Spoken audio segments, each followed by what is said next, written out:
Imagine करा, जर आपल्या पृथ्वीवरून हवा, पाणी, माती हे सगळे नॅचरल रिसोर्सेस गायब झाले तर? मी तर इमॅजिन सुद्धा करू शकत नाही. तर आज या चॅप्टरमध्ये आपण शिकणार आहोत प्रॉपर्टीज ऑफ नॅचरल रिसोर्सेस. तर फर्स्ट एक्सपेरिमेंट आहे to prove that air has mass and weight. ठीक आहे. मी 2 बलून्स घेतले आहेत, त्यांना इक्वली या स्टिकवरती बांधलं आहे. दोन्ही बलून्समध्ये हवा आहे, त्यामुळे हे बॅलन्स आउट होत आहेत. आता मी एका बलूनची हवा काढीन, ओके, इन्फ्लेट करीन तो बलून आणि मग तुम्ही बघा की बॅलन्स कसा मेंटेन होतो. आता हा बलून आहे तिथेच, पण त्याची हवा गेली आहे. हा बघा, हा खाली आला आहे आणि ह्या काठीचा बॅलन्स बिघडला आहे. This proves that air has mass and weight. आता ह्या बलूनमध्ये मास आहे. मास म्हणजेच वजन आहे. ह्याच्या आतमध्ये, एअरच्या आतमध्ये असतात dust particles, nitrogen, oxygen,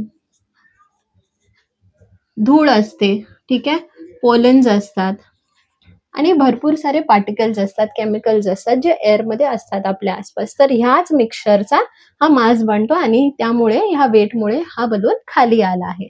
so this proves that air has mass and weight. Let's study the atmospheric pressure of air. Okay. आता हे ॲटमॉस्फिअरिक प्रेशर काय असतं?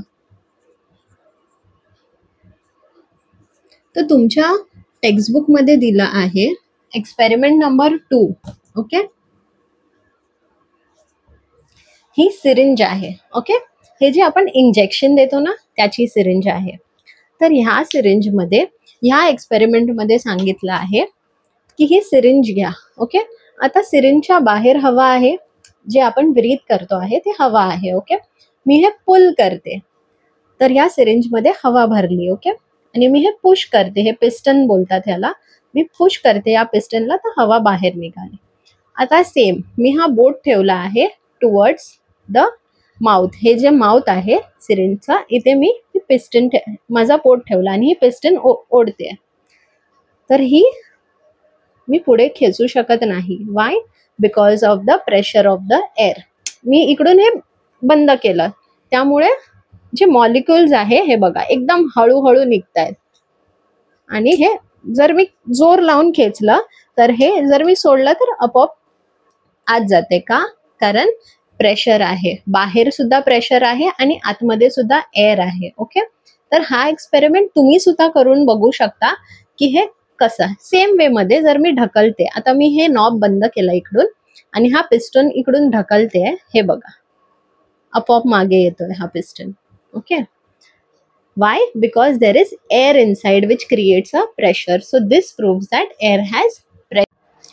या लेसन मध्ये शिकवलं आहे Bernoulli's principal. Okay.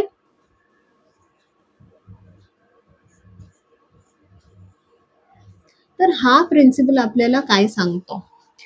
It says that air has pressure. Okay. आणि हा प्रेशर इन्क्रीज होतं जेव्हा वेलॉसिटी डिक्रीज होते. वेलॉसिटी म्हणजे स्पीड. ओके. जेव्हा air pressure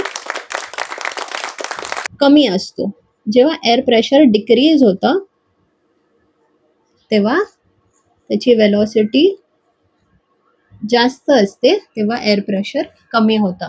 so this is Bernoulli's principle. आता ते त्यांनी कसं एक्सप्लेन केलं आहे मी तुम्हाला सांगते. त्यांनी एक ग्लास घेतला आहे. ओके. त्यात त्यांनी पाणी भरलं आहे, एवढं 3/4 पाणी भरलं आहे. ओके. आणि त्यांनी 2 स्ट्रॉज घेतले आहेत. एक त्यांनी अशी हॉरिझॉन्टल ठेवली आहे, वर्टिकल, आणि एक अशी परपेंडिक्युलर घेतली स्ट्रॉ. ओके. आता इथून आहे ना, इथून हवा भरली, त्याच्यामध्ये हवा सोडली, इकडून ब्लो केला हवा. तर हे ऑब्झर्व झालं की ही जी हवा इकडे आहे, हे व्हॅक्यूम आहे, इथून पाणी स्टार्ट होतं, तर इथे थोडीशी हवा आहे. तर जेव्हा इकडून हवा ब्लो झाली, तर ही जी हवा आहे ही एस्केप झाली इकडून अशी, आणि त्यानंतर हे जे पाण्याचे ड्रॉपलेट्स आहेत ते इकडून बाहेर आणले ॲज अ फाउंटेन. ठीक आहे. तर हे काय एक्सप्लेन होतं ह्याच्यानी, की ह्याच्यातून जेव्हा हवा एकदम जोरात सोडली गेली, ब्लो केली, तर ही त्याची वेलॉसिटी इन्क्रीज केली, तेव्हा त्याचा प्रेशर वाढला. ओके, तेव्हा त्याचा प्रेशर कमी झाला आणि त्यामुळे हे वॉटरचे जे बबल्स आहेत, वॉटरचे जे फाउंटेन आहेत, ते बाहेर आले. तर हा एक्सपेरिमेंट तुम्ही घरी करू शकता. एक ग्लास घ्या आणि त्याच्यात स्ट्रॉज ठेवा आणि मग असं ब्लो करा, तुम्हाला हे वॉटरचं फाउंटेन दिसेल. This is called a Bernoulli's principle. तर हा एक्सपेरिमेंट आहे to prove that air has moisture.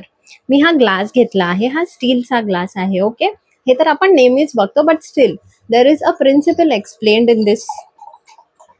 आता तुम्ही बघू शकता, दिसतंय तुम्हाला की डिफरन्स होते आहे. हा जो ग्लास आहे हा एवढा भरलेला आहे. ओके, आता एवढं तुम्ही बघू शकता की इकडे कलर वेगळा आहे आणि इकडे वेगळा आहे. का? कारण इकडे मॉइश्चर आहे. हे बघा, दिसतंय? तर काय होतं, हवामध्ये मॉलिक्युल्स असतात एअरमध्ये. ओके, जेव्हा ह्याच्यात मी थंड पाणी टाकलं किंवा आईस क्यूब्स टाकले, तेव्हा आजूबाजूची हवा आहे ती ह्या पाण्याबरोबर, म्हणजे जो जो पाण्याचा कूलनेस असतं त्याला मॉइश्चर जाऊन चिटकतं, त्याला मॉलिक्युल्स चिटकतात एअरचे, and that transforms into water. तर हे काय नाही आहे, this is water. So this proves that air has moisture. तर प्रत्येक ठिकाणी ह्युमिडिटी वेगळी असते. ओके, सपोज जर तुम्ही कोणत्या तरी हिल स्टेशनवर गेलात, ठीक आहे, तर तिथे हवा असते जास्त, विंड असतं. तर विंड कसं होतं, जिकडे प्रेशर कमी असतो एअरचा तिकडून तो फ्लो होतो वरती. एअरचा प्रेशर जास्त असतो तर तिथून तो खाली फ्लो होतो. ओके, तर दिस इज विंड. हा तुम्ही चॅप्टर शिकणार आहात पुढे विंड मध्ये. Okay, the level of humidity. ठीक आहे, ह्युमिडिटी म्हणजे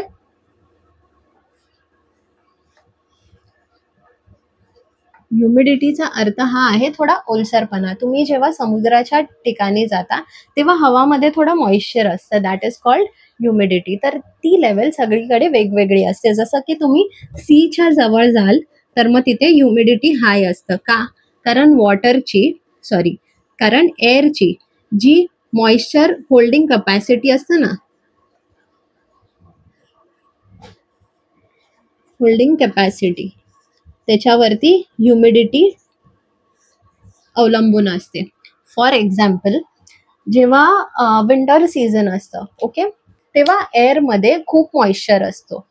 ठीक आहे, तर मॉइश्चरमुळे आपल्याला जे लांबून सुद्धा आवाज येणारे असतात ना, ते आपल्याला जवळ ऐकायला येतात. ओके, किंवा मग घ्या की समर सीझन आलं, गरमी. ओके, तर गरमीमध्ये काय होतं, उन्हामुळे जो वॉटर वेपर असतं एअरमध्ये तो सुकून जातो, तर मॉइश्चर कमी असतं. ओके, आणि जेव्हा सकाळचं तुम्ही बघता तर तुम्हाला ड्यू दिसतं. ड्यू म्हणजे जे ड्रॉपलेट्स असतात टायनी टायनी, जे झाडांवर किंवा मातीवरती तुम्हाला दिसतात.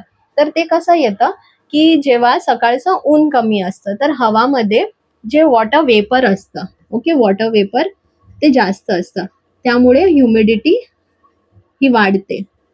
ओके, ह्युमिडिटी वाढल्यामुळे तो दव तयार होतो. एअर ट्रान्सफॉर्म्स, जे एअरचे मॉलिक्युल्स आहे वॉटर वेपर, ते transforms into droplets of tiny water and that is called dew. Okay, तर हे झालं ह्युमिडिटी ऑफ एअर. तर ह्या सगळ्या ऍक्टिव्हिटीजनी आपल्याला समजलं की air has mass, weight, atmospheric pressure,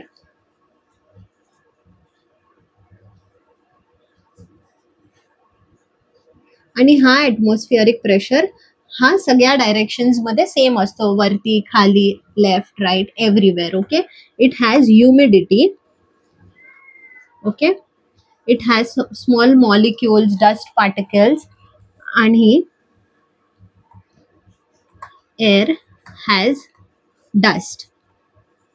ठीक आहे, डस्ट असतं, ऑक्सिजन असतं, नायट्रोजन असतं, हायड्रोजन असतं, सगळ्या प्रकारचे केमिकल्स असतं. तर काय होतं, जेव्हा ही एअर, जेव्हा हे rays of sun, suppose sunlight जिकडे रिफ्लेक्ट होतं आणि जर हवा वाहत असेल तर तुम्हाला कधी कधी असे बीम्स दिसतात, म्हणजे कौलारू घर असेल तर इकडून जर सनचे रेज आत येत असतील तर तुम्हाला अशी हवा दिसते अशी, आणि त्याच्यात असे टायनी टायनी डस्टचे पार्टिकल्स दिसतात. मी एक व्हिडिओ टाकीन त्याच्यात किंवा एक इमेज टाकीन ज्याच्याने तुम्हाला हे समजेल की रेज ऑफ लाईट कसे दिसतात. Okay, so this is called as scattering of air. Scattering of area of light, sorry, scattering of light म्हणजे लाईट अशी पसरते. जेव्हा ते सनलाईट बरोबर एअर मिक्स होते तेव्हा आपल्याला ते डस्ट पार्टिकल्स, तुम्हाला असं धूळ उडताना दिसतं बघा कधी कधी जेव्हा सनचे रेज पडतात तेव्हा, that is called scattering of light. Okay, तर आणखी 2 पॉइंट्स राहिले आहेत. First one is transfer of temperature regulation.